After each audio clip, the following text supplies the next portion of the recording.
Hey folks, thanks for watching the Hot Zone. Get it.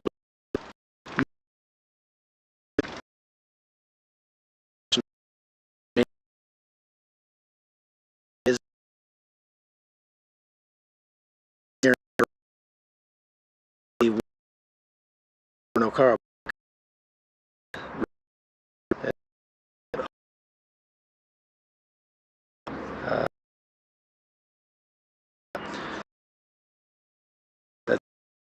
Think about run the numbers in a 44-day war. They're losing something upwards of 125 guys every day in this conflict, and it went on for 44 days, like I said, until mid-November, and then there was a ceasefire brokered by Russia. It was actually the third ceasefire, I think. The ones previous to that had been broken, and indeed this one has been broken as well. But the fighting, the conflict is unresolved. But the fighting has pretty much stopped. From time to time, Azerbaijan will still throw some artillery rounds or do some shooting at the Armenians. They killed an Armenian soldier not too long ago. But let's just go back for a moment. I'm going to walk around here and give you a chance to kind of see this cemetery. I'm just going to walk around for a minute and let you see what's going on today. There are many of the family members here and friends and soldiers that are coming to pay respects to the fallen. And like I say, it's a real somber day, real emotional day for many people. So I'm just going to turn the camera around for a second and show you what that looks like.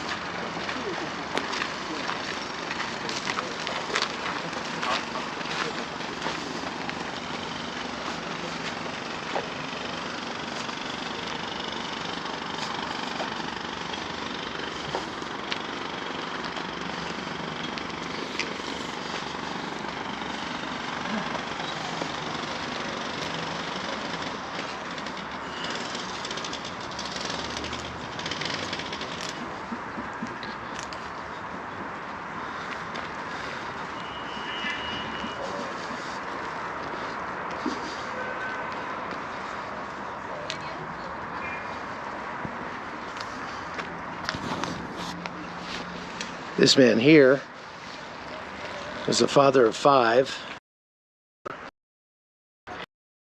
In-law, he was killed. Like many of these soldiers, they really didn't have a chance because Azerbaijan was droning them, and Turkey, with the help of Turkey, they were killing these guys when they go out to the front with drones. Those the Armenians anyway against drones, and as soon as it got out the front line, they were. You see a lot of these guys who are teenagers, in their late teens, early 20s. So, for example, this guy here,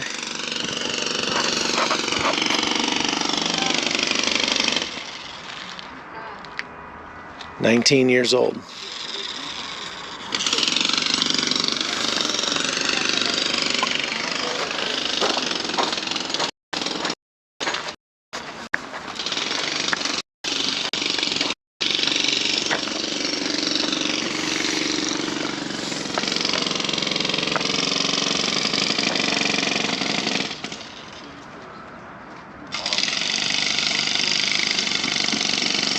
"19 years old.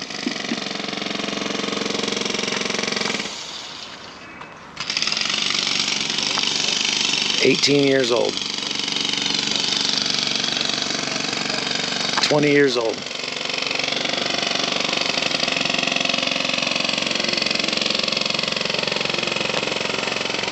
19 years old.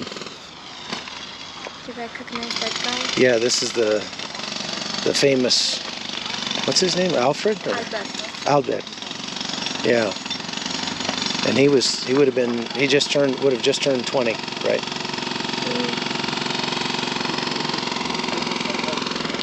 This guy here was made famous by the photograph you see there on his grave of him firing an artillery piece.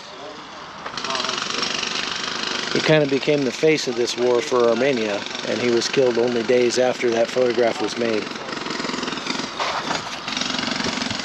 His name was Albert, and he would have just turned 20 years old.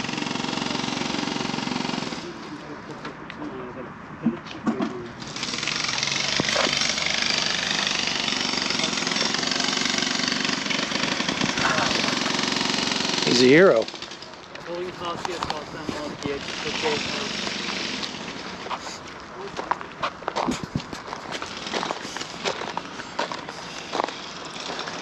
'86, '87.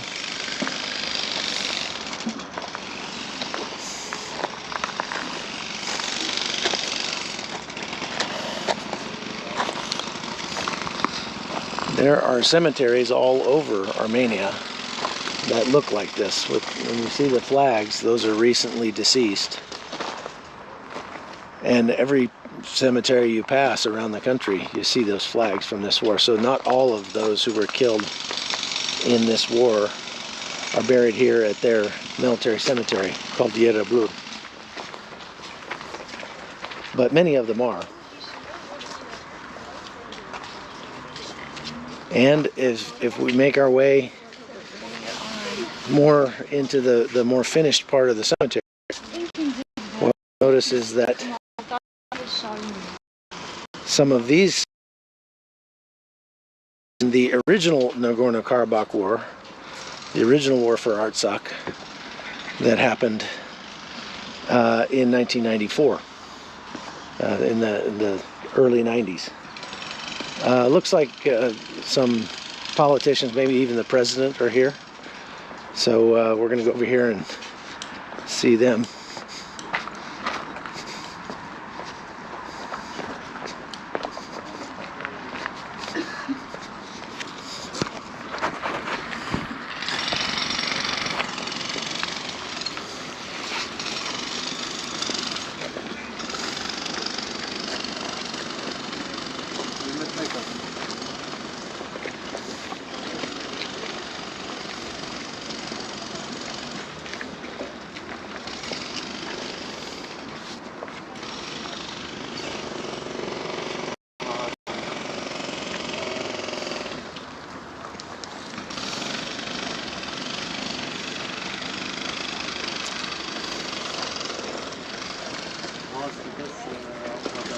Coming and paying their respects.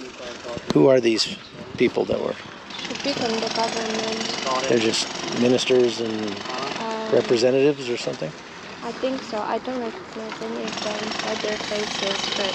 So you don't... So these are just government officials that are here. Nobody super... But this guy looks familiar. The guy putting flowers down? You see him? Wait till he turns around, maybe you'll recognize him. No, don't recognize. No? I can ask these guys though. Okay. He's live. He's not yet. Oh.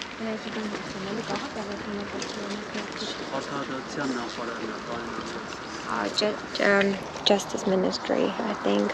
The Minister of Justice. Yeah. Okay. With their minister. Their what?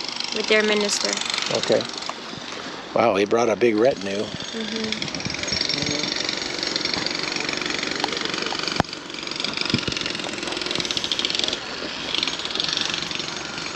Armenia is still hurting from the loss of so many of their young men in this war. Very emotional. I even saw two ladies get into a fight arguing over who cared more about their dead soldier. It's a very sobering experience to be here for sure.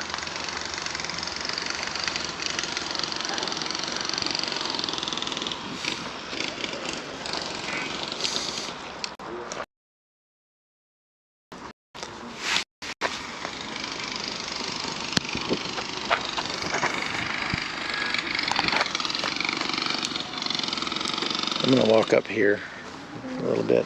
Yeah, maybe. Is there anything else do you guys want to? She wants to look up here too. Okay.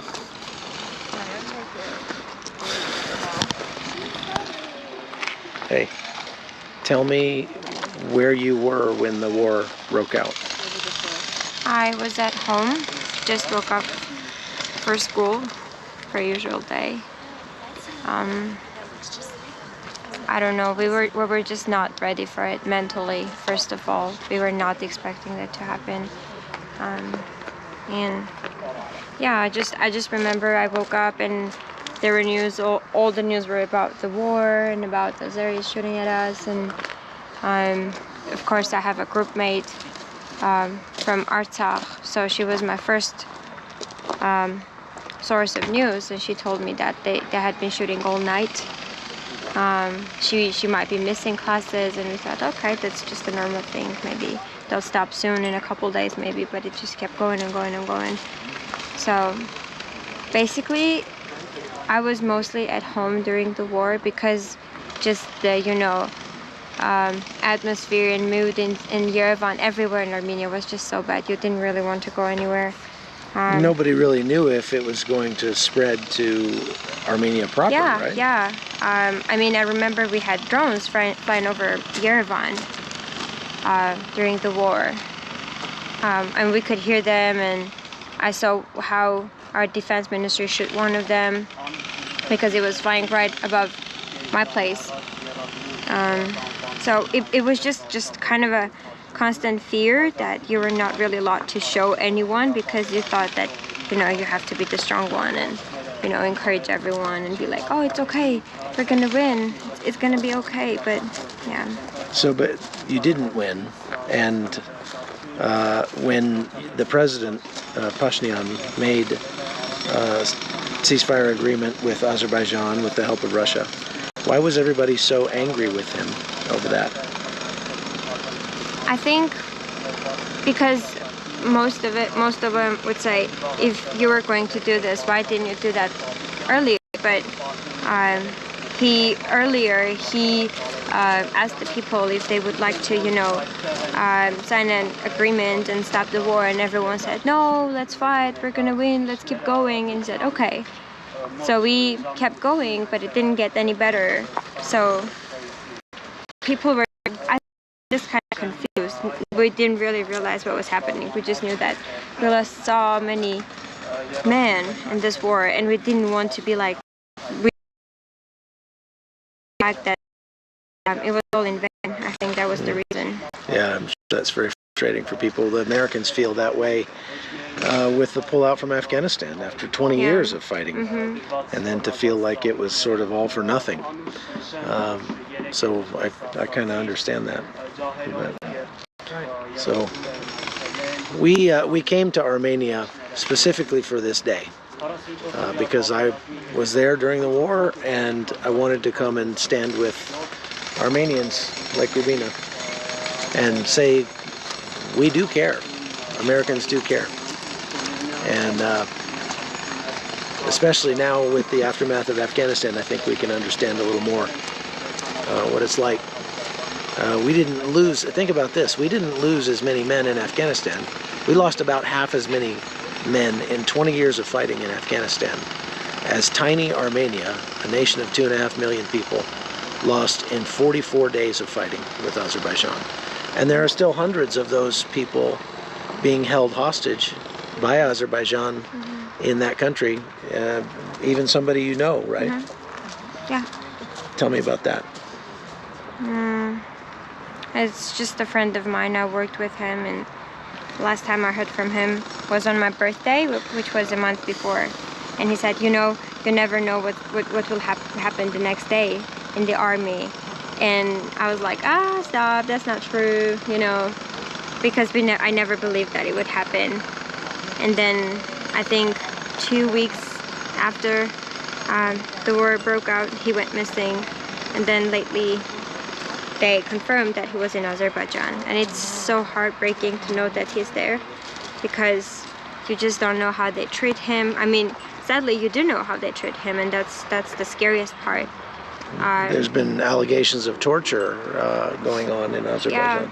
Yeah, it's just, I mean, my brain does not understand how they can do something like that to a human, that to, you know, guys that are just like them. It's very cowardly. It's very dishonorable, without a doubt. So that's why we're here. And pray for Armenia. Pray that that peace, a lasting peace, will come. And pray that the people who lost loved ones will be comforted today on the first anniversary of the Second Nagorno-Karabakh War.